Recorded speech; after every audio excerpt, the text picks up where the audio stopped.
We could talk all day. We're going to talk a little bit about some of these future projects that are starting to tie up space in your house and your yard. And they've probably been rescued from the flood and the fires, hopefully. But one of the next projects that you and I talked about, and I'm so excited about, is the '64 Ford Galaxie 500. I had one of those. I had a convertible back, and it was my first car, actually. But you're talking about either I think you're talking about dumping a twin turbo, high performance, 1,300 horsepower motor. That's crazy. Is that right? Tell us about the plans for this bad boy. What the heck? Yeah. Yeah, same kind of,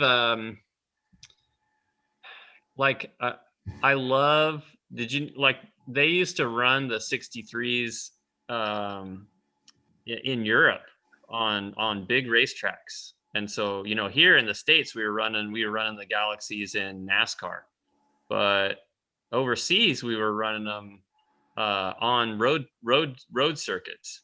And so they were out there with these little Lotus Cortinas and stuff like that, that's like real tiny cars. And then these just amazing monstrosities, these American monstrosities. They had 427s in them, and they were just pounding around the tracks. And of course the races were awesome because the Galaxies made so much horsepower, but then they were big, heavy cars. And so, on the straights, they would pass the tiny cars, and then on the corners, they'd get past. And so there's always this back and forth. You see them if you watch any of the Goodwood stuff, you see them run, and they'll go race up the hill and stuff. So they're super, super cool. So I, like you, my father remembers the Galaxies, when they came out, and how shocking they were, like style wise, how beautiful they were compared to everything else that was being built in the day. And so they've always been one of his favorite cars. So partially I went after the Galaxie because of my dad's love for them. But also, after that, after I was already committed to that, I started watching these cars run in the Goodwood Festival of Speed and stuff, and I really fell in love with them. So, but again, like the GT40, I think at the end of the day, when you take the Ruffian 40 next to the Ruffian Mustang, and when they're both done and you look at them side by side, it's going to be really clear that they're from the same family, even though one's got a lot of modern ingredients and one is got a carburetor and it's all old school. But for me personally, like I would not be excited about building another Ruffian Mustang. Like I've done that once. I went through that adventure once, and now I want a different adventure, so every car build for me is a new adventure, and I'm trying to do something different. So the idea with the Galaxie build, I've already done kind of the old school Trans Am car. So my thought was take a Galaxie and build it as a modern, and really my Mustang was built for autocrossing, and the GT40 to some degree is hopefully gonna be autocrossed. So my idea with the Galaxie was to build a car, again, that I can drive to the grocery store and whatnot, but also that's really, really designed to take on big tracks. So, go up to Button Willow, and the big, Fontana and stuff. And so the chassis break into Riverside one weekend. So the chassis, it's all going to be tube frame chassis built from scratch. Will be. Okay. Tube frame. Ron Sutton, he designs a lot of chassis, race cars and stuff. Yep. He's been in the business forever. He's amazing, an awesome guy to talk to.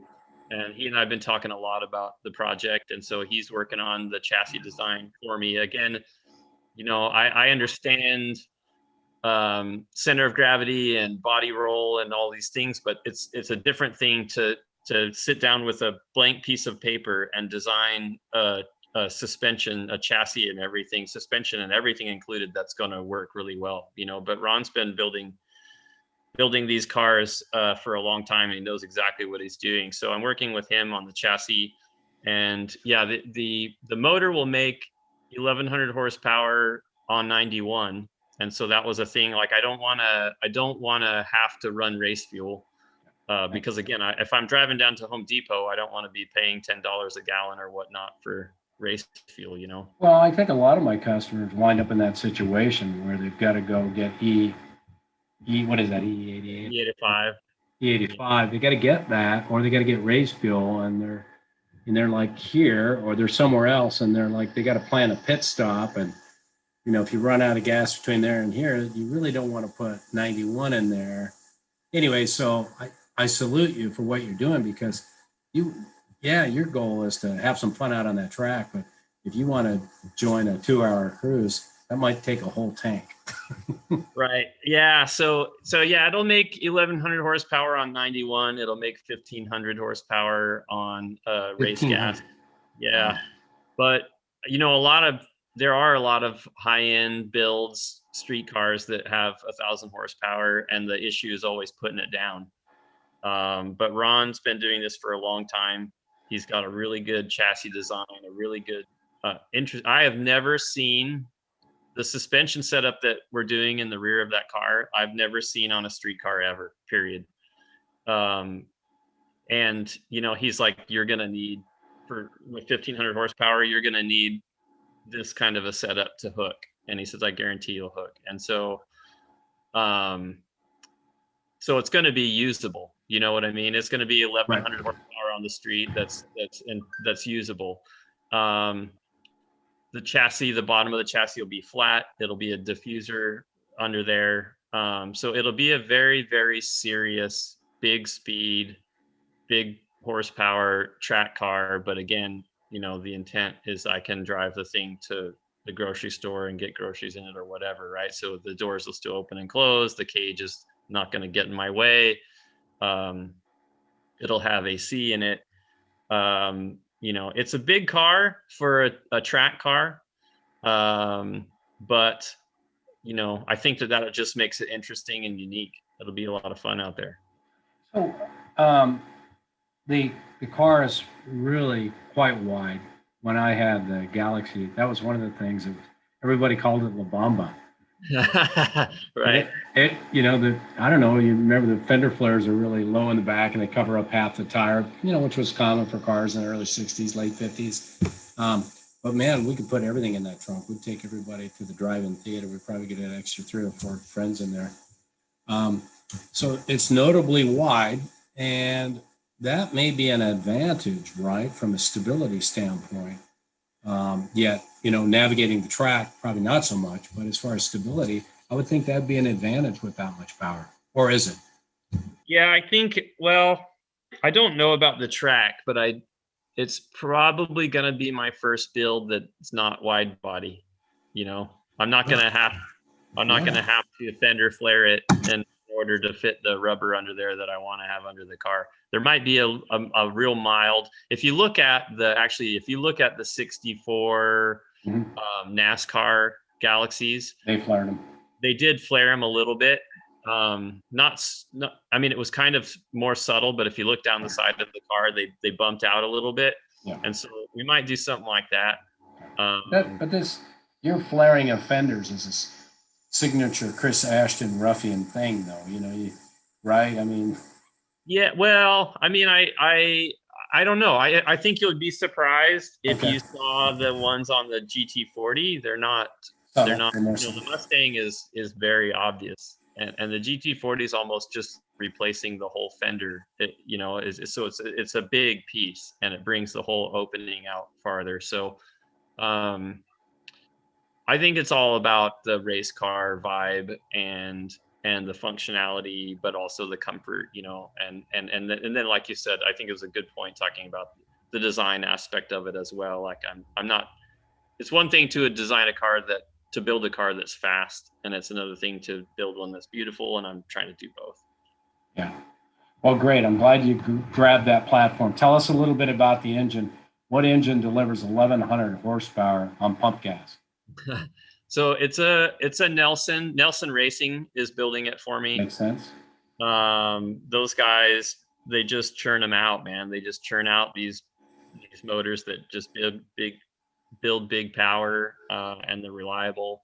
and it's really hard actually to find, when you go to, if you want to try to piece together a turbo kit or something like that, like you can buy lots of supercharger kits to bolt onto whatever motor you have, and it comes with all the pieces. It's really, really hard. In fact, you don't really just see any like turbo kits that include everything that you need for a car. Right.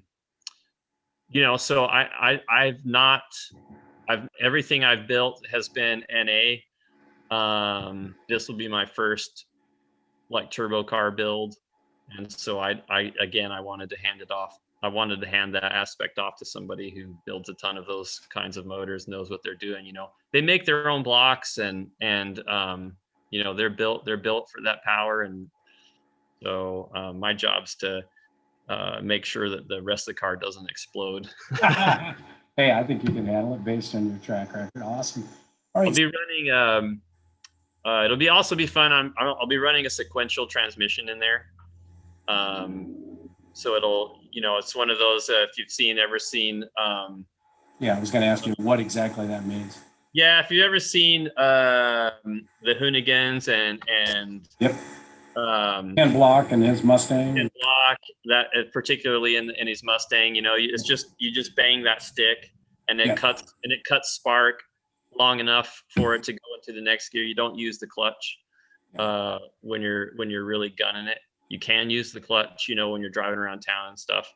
But it's just I've never owned a car with a sequential in it before, and so I figured since we were like literally like this is like we're going all out with the Galaxie. Awesome. So you're gonna do a Pikes Peak run like Ken Block did with Gincana Mustang. I mean, the nice that video. It's like that blows my mind. Yeah, the nice thing with the Nelson engine is it's it's fuel injected, and so it would adjust for the altitude changes. Yeah. That's awesome. All right, well, cool. I want to talk about some other projects. By the way, is Galaxie up next, or is the Tesla powered RX-7 up next? And do these projects have to wait for 40 Ruffian to get done? Or so I'm probably going to wind up working on the Galaxie and the RX-7 at the same time, side by side. And just because oftentimes in these projects you get to a certain point where you get stuck, or you need to order parts or something, and it's only gotten a lot worse. I didn't have too many problems when I was working on the Mustang, but it's just pre-quarantine. Like I ordered some rear drag slicks, some drag radials 2 days ago, and it's going to take a month. And they're like a major name brand. Like they're not. It's just that they're not making as many tires right now, and then people are buying the heck out of them. So you can't get them. So there's stuff like that. So very soon here, I have the exhaust left to do on the GT40. Right. And then I have the intake, the roof scoop stuff to do. And then I've been 3D printing parts to use as molds. And then the car and all the molds will go to this one of my partners, basically one of my a company that's working with me. Right.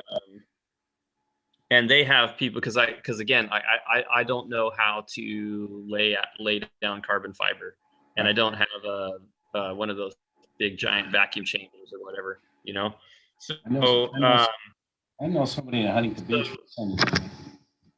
Yeah. So once I do the exhaust and the intake on the GT40, then my part is kind of done as far as I can get, and then the car and all the printed pieces will go to their shop. They'll pull the molds and make them out of carbon fiber, and then it'll probably go to South County Auto Body for Max to do the stripe work and stuff. Excellent. And then it'll come back to me for final assembly. So pretty soon, this Ruffian 40s will be out of my hands for probably 6 months or something like that. And so then I'll move on to Galaxie and the RX-7. Hey, that's fantastic. Thanks for sharing that with me. I had no idea that was a plan, but now that you're in the midst of this COVID world, like all of us, we don't know when it'll end or whether it'll ever end. The madness continues. So makes sense. You got to have, things get shut down over here. You get this other project working simultaneously. So you kind of toggle back and forth. Tell us a little bit about the inspiration between a Tesla powered RX-7. You don't hear those two things combined together very often, right? Yeah, so we actually own a Tesla. We have a Model S, and I love it, and it's one of our dailies. Um, it's just an amazing, like the torque and power delivery. It's an older one. It's a 2013. We have 100,000 miles on it. But man, it still goes like stink, and so it's really fun. They're really fun to drive. You'll never get better throttle response in a gas powered car. It's instant, and they just make a ton of torque, a ton of power. So I love the technology, and again, I'm interested in doing different kinds of builds, and I started maybe 2 years ago. I started looking at maybe doing an electric conversion on something, but it's like you got to buy this kind of motor and then this power supply and this and that and these batteries and like this, and nobody was making stuff as good as Tesla's, and it just kind of felt to me too early to do it. And then about, I don't know, maybe 6 months ago or 8 months ago or something, Electric GT hit me up, and they're working. I think they're in like Laguna Beach or something like that. They're pretty close.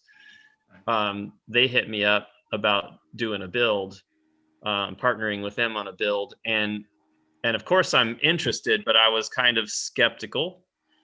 But they invited me down to their shop, and I went down to their shop and saw all the stuff. They have a ton of cool cars in there that they're retrofitting all these different electric conversions kits in. And I was just super blown away and impressed by their shop and their knowledge of this stuff. They can take a car and then do everything 100%, convert everything, and then give you back your car, and now it's electric powered instead of, and the dash still looks the same and everything. But I told them that I wasn't, a lot of what they sell is good performance for most people and better performance than what, especially like 70s, 60s and 70s cars typically had. Yeah, like a 350 or a 400 or whatever. Yeah, but I told him I really wasn't interested in doing something if it wasn't kind of insane as far as like power and performance and that sort of thing. Part of the Ruffian brand, living on the edge, right? Yeah, like I just did. Insane, but it's. If I was going to do an electric car, I want to blow people's minds with it, right? And I want to, because there's going to be pushback. There's going to be people who don't like it because it's they don't want to be interested in it because it's an electric car, right? There's so much negativity out there from the hot rodding community towards electric cars. So I wanted something. But the irony of that, though, is there's tremendous demand. We had CEO Michael Ream on our show 6 months ago down in San Diego, and his electric shop is so busy. He's back for years. Yeah. Make cars for people or to provide kits for people to do it themselves. Yeah. Despite the negativity, there is tremendous demand, and I think it's only going one direction. But I understand, right? There is this sense of, smell and sound, and the bias, and that's part of the experience. But I don't know. I don't know. I think like you've always done with all your projects, you really haven't listened to the critics. That's really not what I would say about you, Chris. Yeah. Well, it is a compliment. I feel like I know what I know, and I tell you, you'll be hard pressed to find somebody who's a critic, an electric car critic who has driven a Tesla. Because once you drive one, it does sort of change your mindset a little bit. Blows your mind. And so, you know, what I wanted to do was build a car that I could autocross or I could take to the big track that would absolutely destroy everything else that I've ever built out there. Even this purpose built, you know, even the Galaxie, as purpose built as that is, like I want the RX-7 to not even be close. Catering's not going to hold a candle to it. Nothing small. No, No. you know, so what I wanted to do, basically what we picked was that we got parts, the drivetrain out of, you know, a Tesla Model S, a P100 D, which is the big dog, the fastest Tesla that they make right now. I mean, that car is super heavy, super big car, and it still does 0 to 60 in like two seconds or under. 1.9, whatever it is. Yeah. I mean, it's they're ridiculous. It's ludicrous. So my goal was to take the drivetrain out of that stuff, and then maybe a little bit smaller battery because I don't need a 300-mile range. Yep. And save some weight there, and put it in the tiniest sort of cool car that I could find, and hold on for dear life. And I'll tell you, because I'm in California, typically I don't touch anything older than 76, right? Because otherwise you have to go through emissions and all of that stuff. So like you can't swap engines, you can't build exhaust, you can't do anything, right? It's just hands off, right? But there's a lot of 80s cars that I grew up with that I just love. And so this was an opportunity where it was like, if I'm going to do an electric car, there's no way I'm doing an old muscle car or something like that. Like I can already build those. I want to build a car that I could normally not touch, that I would really want to.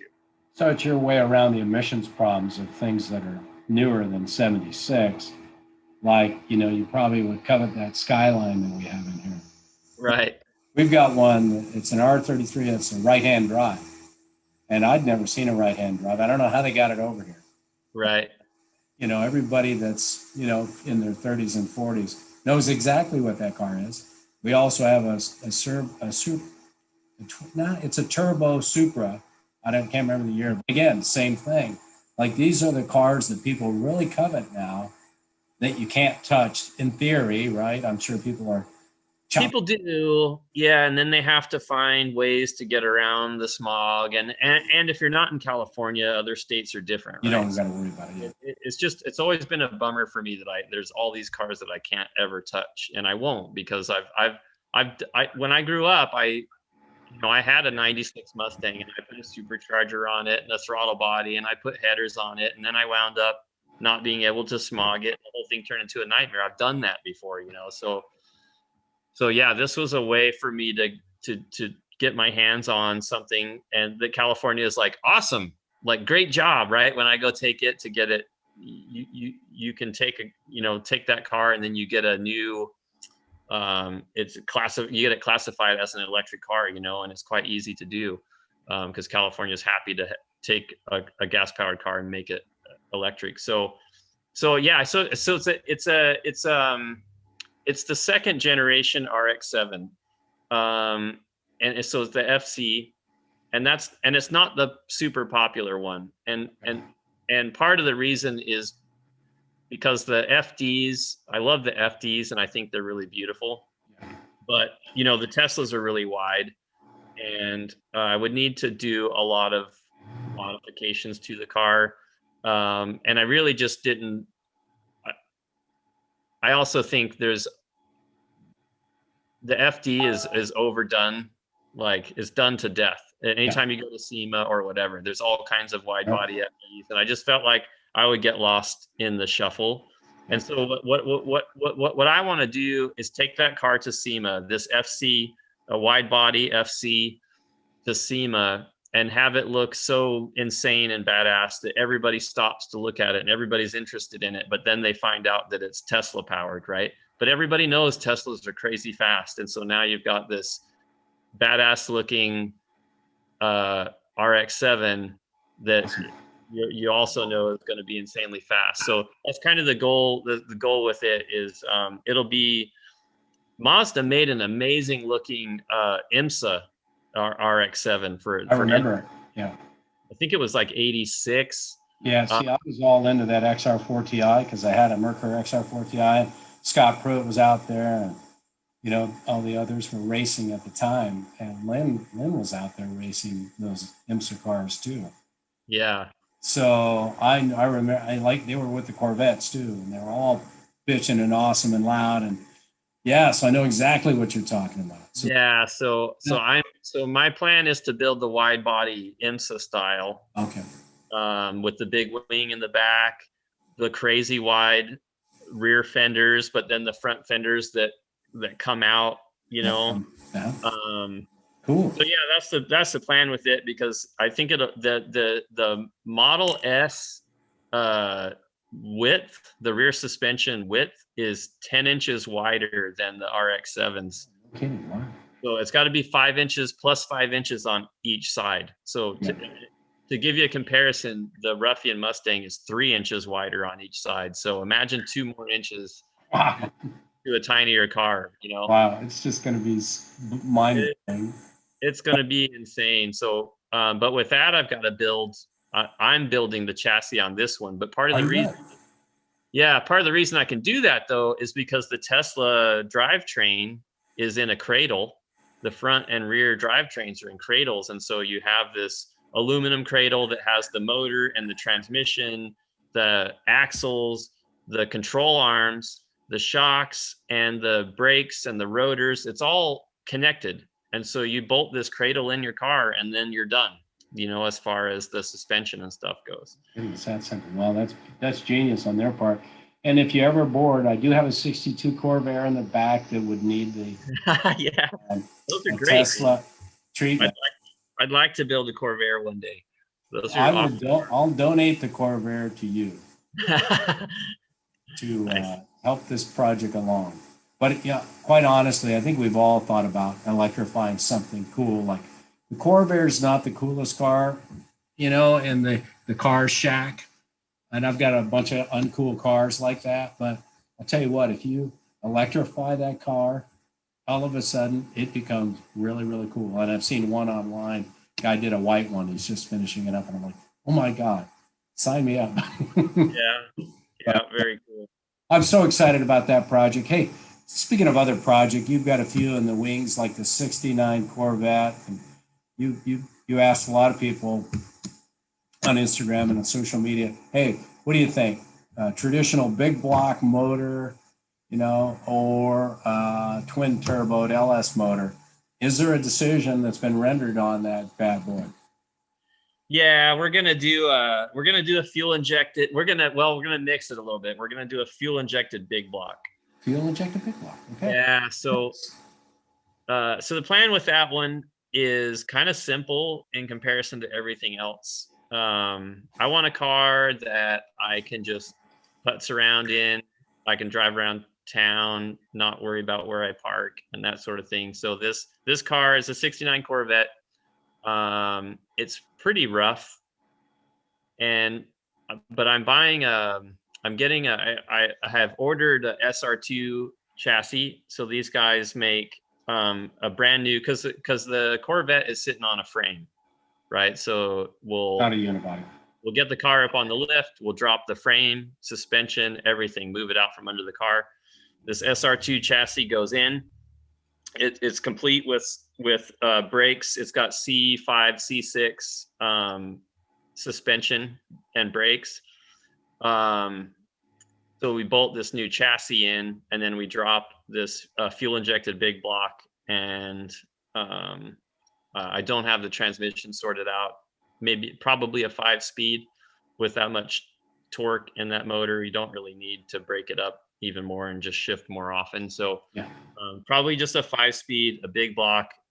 The idea is 800 horsepower, sticky tires, but the car looks rough inside and out. Like you see it in a parking lot, you're gonna think that you'd be like, it'd be nice if I bought that and fixed it up. You know, it's gonna look pretty rough. What kind of looked like a fixer upper? A sleeper fixer-upper car? Yeah. So not necessarily. I wouldn't consider that car a ruffian build. That's just kind of a side project, a personal project, Okay. a personal driver for me. It's just like I've always liked those Corvettes since I was a kid, and the quickest, dirtiest way for me to take one and have fun with it, and be satisfied and not, I like a lot of horsepower, but I also like to not be too dangerous. So I don't want to stick 800 horsepower in that stock suspension, stock brake setup. So for all you kids at home, I've never seen Chris be dangerous because safety first is always. Yeah. So, hey Chris, it's apparent that you've got this Corvette bug lately. You went out and bought a real deal Corvette race car. Yeah. Looks like dropping some race gas and you're kind of ready to go. Tell us about that bad boy. Is you have some romance like with legitimate racing at some point? Yeah. I mean, definitely you hit my two favorite things, right? Racing and Corvettes. That's it, huh? Corvette is the only model of car that I've owned many of, through the years. I've had C4s, C5s, C6s, C7s. I just, Chevy does a lot of what I really like. The Corvettes go like hell, but then they're also really comfortable and very drivable. And so, they're doing a lot of what I do from the factory. Hold on a second. Okay. So I watch this, I get myself into trouble watching TV sometimes. I work in the garage with the television on, and I usually watch some sort of either racing or race-oriented documentaries or something. Yeah. I watched this documentary on Paul Newman. What an amazing guy. And an incredible racing career late in his life. Yeah. And he started when he was over 45 or something like that. Yeah. And he was like super successful. And as you get older, you think that everything is past you, that at least in that regard. From an athletic perspective, because we hear about a fast twitch muscle, slow down, read reaction times, all this stuff. But John Force has proved that to be wrong out on the racetrack. I don't know, is he in his late 60s, early 60s? Yeah. I don't know what his age is, but oh my God, you ever watch that guy practice? With the getting off the line in his trailer. That's all he does. He sits there with trying to respond to the button. So there's ways to overcome what these young kids have. But so tell us a little more. You thinking about going? Maybe?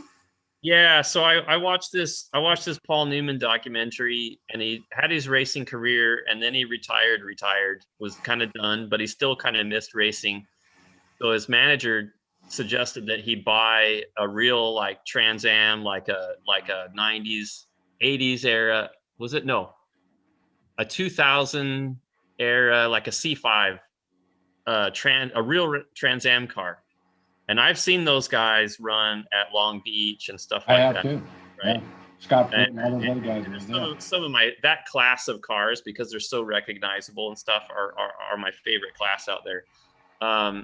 And so he buys this C5 Trans Am car, and he goes to the big track and he races it just for fun, and he kicks everybody's ass in it, of course. But my takeaway was like, what? You can buy those? Yeah. I know you can buy those. You weren't interested in the rest of the store. It's just you can get one. You can get those? They're cheap too, because where the heck are you going to use it, right? Exactly. So, of course, I get online, and then I start. You're in your garage. You're like. Yeah. And I find one in Florida. It was built in 2004. It was very successful in its racing career, and it won. It's like one of the most winningest cars, and I bought it for less than a new Corvette costs, a lot less than a new Corvette costs, right? It's this full on. It's 822 horsepower, 9,000 RPM NASCAR motor in it. It's absolutely bonkers, and it costs less than a nice car does, So I just felt like like sometimes you just got to go for it, you know. And so far so good in my life. Like I've gone after, I've tried things just like those headlights, man. I didn't know if those headlights were going to work. I didn't know if I would invest 100 hours and it would just be a disaster. And you know, sometimes when it is a disaster, like you learn a lot though about what not to do, right? And you're better informed for the next time. So this whole, like when I was growing up, I wanted to be a race car driver, you know, and I've been autocrossing for 25 years. I don't do big track stuff. And one of the reasons I don't do big track stuff is because I don't want to, I consider my cars to be nice cars. Like my Ruffian Mustang is really nice, right? I'll autocross it, right? But the biggest risk at the autocross is you're going to run over some little rubber cones. On a big track, if you go off track, you're talking, you can take it home on a trailer, you know? So I've done big track days. They scare me because of the potential damage. You can't really go 100% at the autocross. You can make a mistake and you're fine. Well, it's almost true with quarter mile too. I mean, you see these street days and cash days and, you know, all these guys on Discovery, and it's riveting. I watch them put down 1,500, 2,500 horsepower. But yeah, there's days. I saw one last week. Guy went sideways. He was racing for the 9th or 10th spot in the 405 club and rolled it and crushed it to smithereens. He walks out like nothing happens. He says, "That's it. I'm done. I've had enough." Yeah. You're 1 inch shorted the rest of your life. But so that's it, then. You don't want to take your bespoke cars that are works of art and subject them to something that could destroy or ruin them. It's just too much. You feel like you're ready to take that next leap. I'll tell you, we haven't had a local autocross since the pandemic started. Largely because those tend to be done at stadiums. And as far as the city is concerned, an event at a stadium is a social event, right? And it's a super spreader. Yeah. So they are not letting people, the guys that I usually run with, they're not letting them run at any of the stadiums. So I haven't autocrossed for a year and it's killing me. But the big tracks are running. You can go up to Fontana, you can go up to Buttonwillow. They're all running. They all have track days. And so, you know, you can pay $200 and run all day long or whatnot, depending on what group you sign up with. So yeah, I mean, my thought is I bought the car. It's been freshened up. It was ready to go for the next season. And then the previous owner, he got out of racing. He's done. So I bought it. I have to bleed the brakes. I have to bleed the clutch because it's been sitting for a while. Right. I got to find a source for racing gas. But then that's it, man. It goes in the trailer and I'm going to the big track.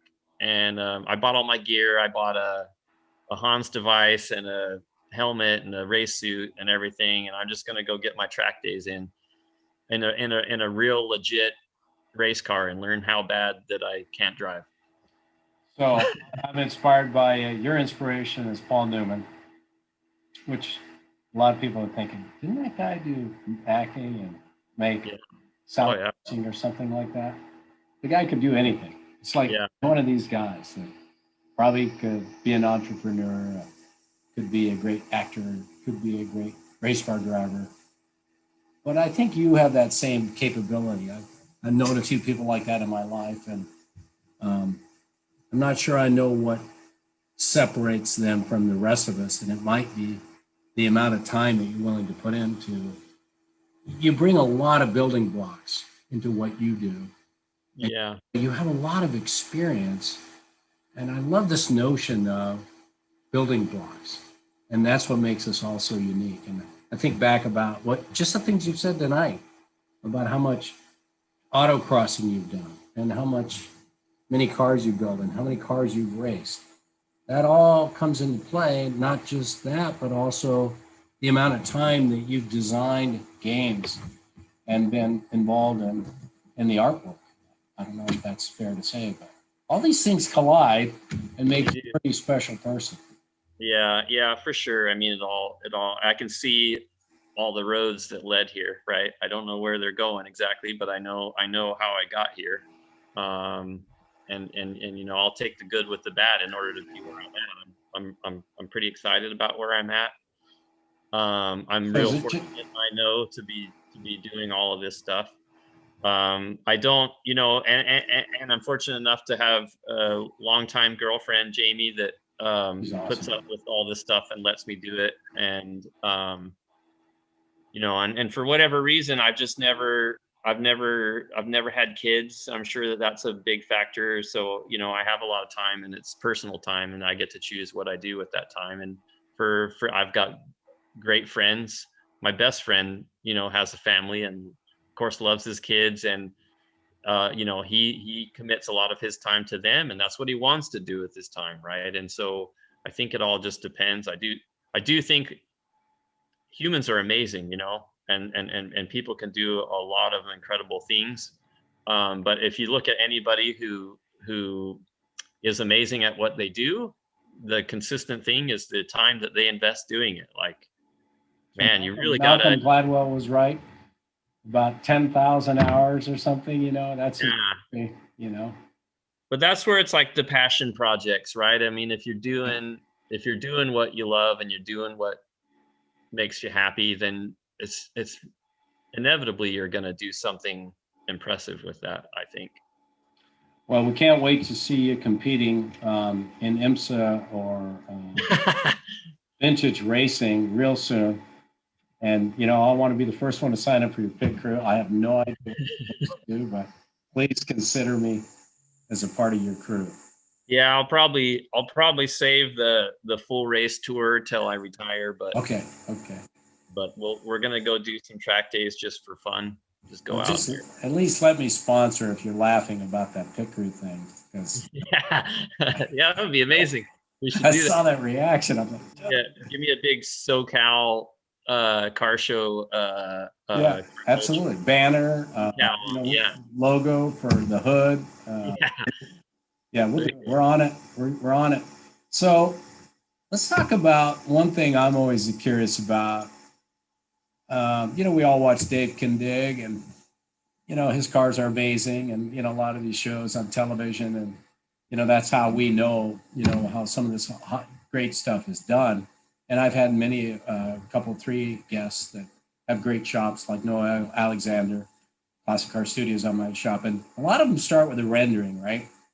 And for all good reason, it's to inform, you know, various, you know, people in the shop. It takes 5 to 10 people probably inside a typical shop to build a car.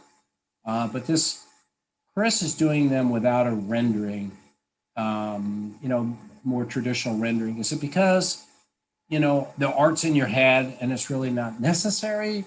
Or do you think it morphs as you proceed? I'm real curious to understand. It's the problem with a rendering is that it's 2D. It's on a flat piece of Yeah. paper. Yeah. And even if I have the car here and I take photographs of it and I take it into the computer and I do paint overs, which I do sometimes, it's still I'm taking that 3D object and then I'm locking it into this 2D representation. And the problem is, you know, if you it would be like asking a 3D, like a sculpture artist to why don't, like, you should draw your sculpture first, right, on a piece Yeah. of paper. It Like never happened. Yeah. that's blasphemous to them, because their art exists only in 3D. It's 3D art. That's what it is, right? And that's what cars are. And the problem I have every time I try to do something on paper on 2D, I can get kind of a general sense of what we're going to be doing, but when I'm out there working on the car and walking around and looking at it from different angles and stuff, you can't capture all of that in 2D.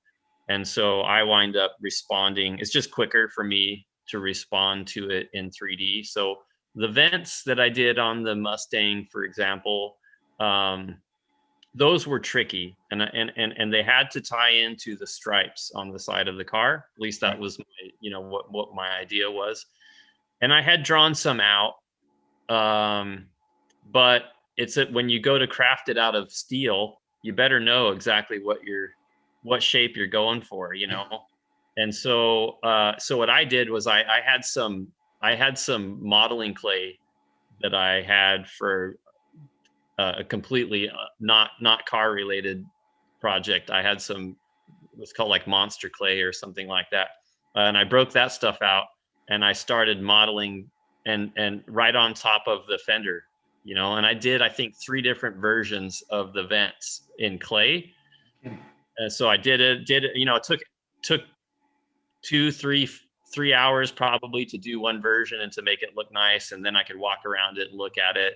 And then I was like, nah, you know, that is, I don't like this or I don't like that. Right. And then so I changed it. And so for me, the trickiest art pieces were, you know, the trickiest elements were, you know, I figured out in clay. The other ones, the front spoiler, the rear spoiler, I mocked that stuff up in cardboard first. You know, again, I know kind of what I want mentally, but I still got to see it in 3D first.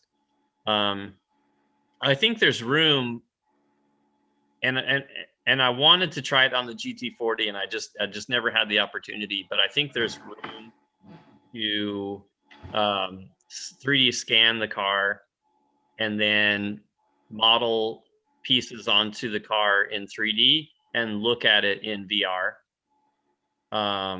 Because in VR you have depth perception and it's real 3D in VR. One screen to each eyeball, so you have real depth perception and everything is very, very realistic. So I think that pipeline, it could work, and then you could skip the clay element. But honestly, like for me, I spend 8 hours a day on the computer for my job. Yeah. And so the car, when I come out to the garage, you know, I really like to get my hands dirty and do stuff that's physical. So you know, at this point right now, I just prefer just to model it out in clay. Well, it's amazing that they've been doing that ever since cars were first designed. And here we are 100 years later or more, and clay still makes sense and still is being used, and even in production cars, I understand. So Yeah, I mean, reason for it. I had a friend, I worked my first computer games job. The art director used to work at Nissan as a car designer. And so I got to talk to him because when I was growing up, I thought that's what I wanted to be, you know, and so I got to talk to him and find all the unglorious pieces and information of car designing. But yeah, he was telling me, I mean, they build full scale clay cars and even cover the clay in stuff that looks like paint, you know, so they can look at it as if the car is silver, you know, and it'll look like silver, but underneath the wrap or whatever it is, it's all clay. So Wow, that's great. Well, it's good to gain an understanding of your process, your approach, and the whys. I think that last why really hits home, which is, hey, you spend, you know, a lot of time behind a computer screen, if you will, doing your day job, and the shop is a reprieve. And even though you probably have the capability of combining some 3D technology with VR, and there's probably some kind of more modern solution, I think you just want to do it this way, if I'm not mistaken. So that's a cool. Yeah. I mean, with the headlights, for example, I'm sure I have more than 100 hours of modeling on 3D modeling on the headlights. And I didn't particularly enjoy that process. It was frustrating for me because I had to learn the program. And I just don't like the act of 3D modeling. To me is not, I don't enjoy it, you know, but it was a means to an end, you know. It's what I couldn't find any other way. Like, it's what I had to do. It's such bizarre, there's such subtle shapes in the nose of the GT40, shapes and curves and stuff. You can't take measurements, you know. So I actually 3D scanned it with a light scanner and brought it into the computer and modeled on top of that. So sometimes you got to do the jobs that aren't fun in order to get to the part that you like. But well, I think you know, and maybe this isn't fair, but the signature design element to me of the Ruffian, just from my perspective, and you probably don't share it, but are the fenders. Those are remarkable, and you built them by hand, and you know, that was, you insisted on that, and I'm sure you probably spent many hours. But I feel the same thing about those headlights on the 40 Ruffian. I just, the undertaking, the execution, what you've done there, you know, blows me away, and I think it blows most of car people away that you pulled it off. And if it works, well, that'll just be amazing. Yeah. I don't know if each car in the Ruffian family will have such a signature thing like that, where Chris did what, but for me, that's how I look at it. Yeah, maybe. It's been wild. The headlights, I mean, the headlights on the GT40 got more likes and more shares and more Did they attention really? than anything else. Yeah, which is just because to me it's just headlights, right? But I think people were just kind of maybe taken aback and surprised and interested in, like, wait, somebody made this? Like, how is that possible? And what are the steps? And how did we get here? You know, like, people just want to know more. Yeah, they do. Well, that's remarkable. Thanks for sharing that with us. Hey, we got to talk about the Ruffian Mustang. Is she going to make a cameo appearance by chance in any of the games that you've been launching over there at Rock Studios? I mean, like, I mean, you're the producer of the show, sort of. I mean, can't you take her in? Or I don't. No. I really keep the cars, I mean, the personal stuff and the work stuff, quite separate.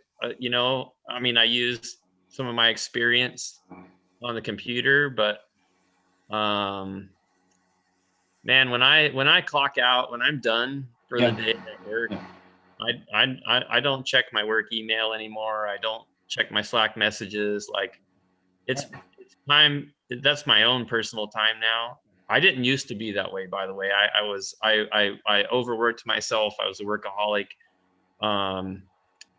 You know, I always worked. I brought work home with me.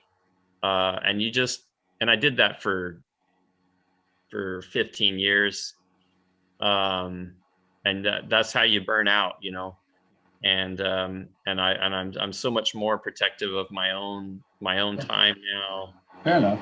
So you're not going to be pulling an Alfred Hitchcock with a Ruffian Mustang or 40 Mustang. 40. I think I do actually think that the Ruffian is in Back for Blood on. Okay.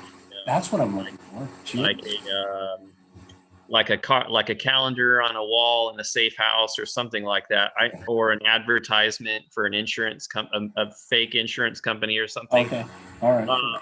But that was the team that grabbed that stuff and used it, because you can't use any sort of like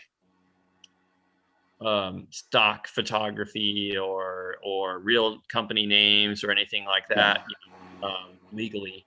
So they always have to try to come up with, there's dev team members' faces that are in paintings on walls and stuff like that. Okay. You get all these Easter eggs internally in any game that you ship, and so I'm pretty confident my car is in there. I've seen some stuff, but it wasn't. Everybody wants to see a Mad Max version of Ruffian Mustang, a gunship version, or something. You know what I mean? Like, maybe Mad Max, the next generation, will have one of the Ruffian cars. Who knows? We had a game pitch once that involved like mechs, and our concept artist designed a mech that was inspired by my car, and that was quite fun.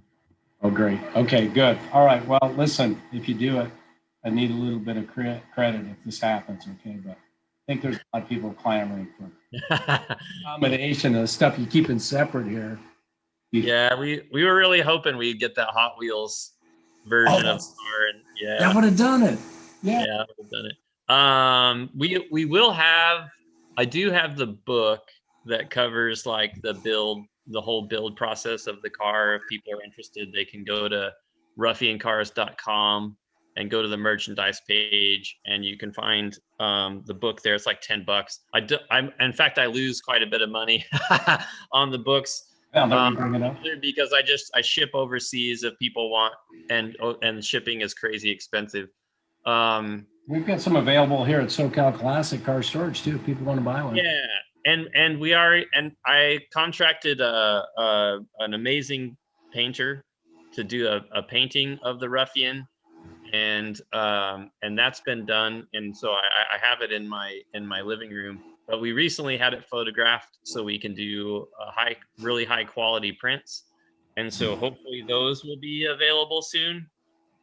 It's really like, I'm happy with the piece, because it's not just like a car poster. It's a nice styled piece of art, you know. Okay, well, I'm thinking back to the 993 slant nose we had on the wall, or the Lamborghini, or the Diablo, or one of these cars we all had on the wall, but it was a poster. They thumbtacked it in. We're not talking about that. We're talking about a high quality print, which is what the treatment Ruffian deserves. Fine frame, okay. I don't know. Count me in. I'm definitely on the list, as many other people are. So, Chris, we have to do this again. I think we've taken up too much of your time, and I feel bad, but I actually enjoyed every minute of it. So, awesome. Can I ask you one more favor? Yeah, of course. Then maybe we check back in 6 or 8 months or so and think about doing this again on the next builds. Yeah, we'll do it. By then, this car should be out of the garage and in somebody else's garage getting worked on, and we'll do it in my new garage, which is a little bit bigger, and hopefully by then, either one or both the RX-7 or the Galaxie will be started, and we can talk about that more. Awesome. Well, yeah, if you're up for it, we'd love it. And, I don't know where this goes, but one of the things that we try to do in the SoCal car scene is bring people like yourself that are doing amazing things and helping other people learn about it and gain greater insight. You and I have had conversations about social media provides accessibility, but limited engagement and understanding. You can answer a question directly when somebody says, "Hey, how'd you fab that part?" Or "How'd you make that work?" But what I want to do, with your story is expose people more to the whys, and the hows you can answer, but I think the whys are just as interesting, or maybe more fascinating, because then we're understanding why you're doing what you're doing, and I think it's so meaningful. So thanks for sharing the time. Yeah, I appreciate the opportunity. We'll see you in 6 months or thereabouts, and the Galaxie will be where the GT40 is, and maybe an RX-7 in front of that fancy dancy 3D printer machine. I swear that's an Etch-a-Sketch back there. I could be wrong. I think you told me it's not. What's that? Oh, I thought that was an Etch-a-Sketch in the background before. Oh, right. Yeah, no, it's just the interface for it. That's how I do my design work, by the way, in case you're wondering. Man, those things were so frustrating as a kid. You try to do a curved line, it's impossible. It was hard. You had to kind of vector. You had to do some vectoring with both cells, right? Yep. Any time, I remember that. But no worries. It was easy to erase with the Etch-a-Sketch. To you that are under 40, you have no idea what we're talking about. Go get one. They're a lot of fun. All right. Well, listen, I want to close the show and say just a huge shout out to Chris. That was an epic ride. Thank you really so much for taking the time. What we're going to do, we're going to have 2 shows, segment 1, segment 2, because we recorded so much great content. And Chris, we can't thank you enough for your time. Amazing. Awesome. Thank you. And then for those of you watching us today, don't forget all of our episodes are on our YouTube channel, the SoCal Car Scene, all separate words, where you can see videos of our awesome guests like Chris. So please watch, follow, and most importantly, subscribe so that you never miss an episode. If you prefer to listen to these episodes, Go to all your favorite podcasting platforms like Apple, iTunes, Stitcher, Buzzsprout, Google Play, and the SoCal Car Storage /SoCal Carson Pay. Thank you so much for listening and watching. And that is an official wrap. Chris, thank you for taking that much time. Yep.